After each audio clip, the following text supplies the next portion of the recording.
Mostrei como é possível comunicar, seja numa linguagem comum, mostrando uma folha, da mesma maneira, comunicar em matematiquês, eu posso comunicar em uma fórmula. Então, se eu preencher os requisitos do que é uma folha, eu reconheço uma folha. Se eu preencho os requisitos do que é o ótimo marshalliano, eu posso aplicar a fórmula.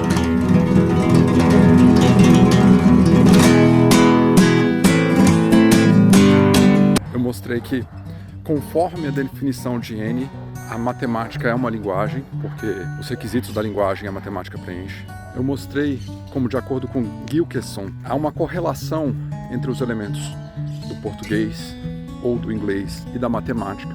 Por exemplo, existe um verbo em português, tipo andar. Existe um verbo em matemática, por exemplo, somar. Também mostrei que é possível comunicar algo. E aí eu dei o exemplo da comunicação em português, falando a respeito da folha verde. E dei o exemplo da comunicação a partir de uma fórmula matemática.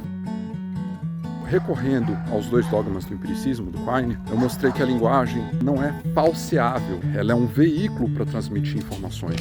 Então, se eu encontrar algo que não corresponde àquilo que está na matemática, eu não vou falsear a matemática. Se eu encontrar um caso que 1 mais 1 igual a 1, por exemplo, uma gota de água mais uma gota de água igual a 1, eu não vou falsear a matemática, porque ela é uma linguagem. Também mostrei como é possível comunicar, seja numa linguagem comum, mostrando uma folha, da mesma maneira, comunicar em matematiquês. Eu posso comunicar em uma fórmula. Eu dei o exemplo do ótimo marshalliano. Então, se eu preencher os requisitos do que é uma folha, eu reconheço uma folha. Se eu preencho os requisitos do que é o ótimo marshalliano, eu posso aplicar a fórmula. E da mesma maneira que existem diversas folhas que são descritas de maneira mais precisa, o ótimo marshalliano pode descrever diversas pessoas com diversos consumos diferentes.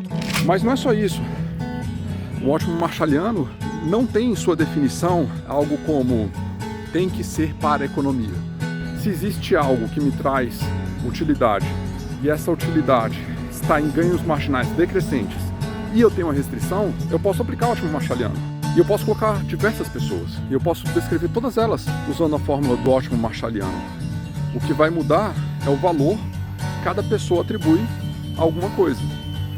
Quando, porventura, alguém não tiver um ganho marginal decrescente, então alguém que opte por consumir determinado produto vai gastar toda a renda naquele produto, porque não vai diminuir a utilidade. Beleza, mas não é só isso. Eu mostrei que eu posso generalizar não apenas para todas as pessoas. Generalizar para todas as pessoas talvez seja mais ou menos similar em português ao eu fazer uma generalização para todas as folhas de roseira.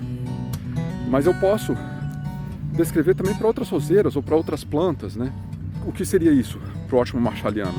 Seria aplicar algum elemento que não está na economia. Por exemplo, os ganhos na musculação. Aí eu faço uma metáfora em que eu atribuo utilidade ao ganho pelos membros inferiores, né, as pernas, e um ganho nos membros superiores, só que o ganho marginal é decrescente. Quanto mais eu malho, menos o músculo cresce relativamente.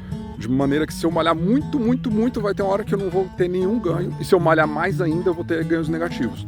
Então, uma vez que há ganhos marginais decrescentes, há uma cesta em equilíbrio. Enfim, poderia ter alguém que não tem ganhos marginais decrescentes. Você vai malhar só bíceps. Ele vai ficar com um bíceps gigante. Mas, no caso, se a pessoa gostasse muito esteticamente do bíceps, enfim, sei lá, tivesse algum esporte que demanda muito bíceps. Haja vista que existem ganhos marginais decrescentes, há um equilíbrio entre aquilo que eu vou me esforçar para conseguir de músculo. Mas a fórmula do ótimo marshalliano inclui também uma restrição. Poderia ser o tempo que eu tenho para treinar na semana. Vamos dizer que eu malho 6 horas por semana, né? Então, essa seria a minha restrição. Como é que eu vou dividir o tempo? Mas também mostrei que existe uma outra fórmula, né? Que é o do ótimo Hicksiano. É daquela pessoa que eu chamei de rica, né, na economia, é uma atribuição que eu faço, né? Então, como é que é uma pessoa rica? Eu quero meu bem-estar, não importa o tanto que eu vou gastar. Se as coisas aumentarem, vou gastar o que for para manter o meu bem-estar, né? Então, assim, são as escolhas do rico.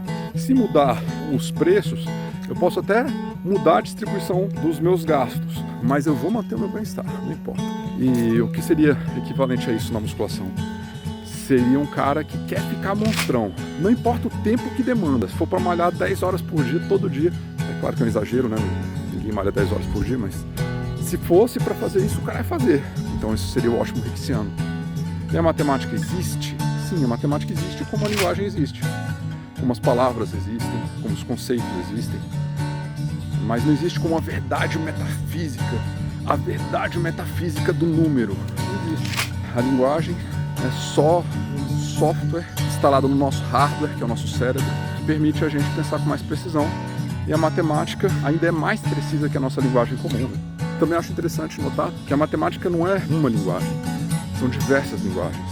E de onde vêm essas definições intuitivas? Então, os conceitos são unidades replicadoras, mas um sistema replicativo de um tipo especial, porque é um sistema replicativo que se dá na cultura. E esse tipo de sistema replicativo tem um nome, dado pelo biólogo e filósofo Richard Dawkins. Esse é um meme.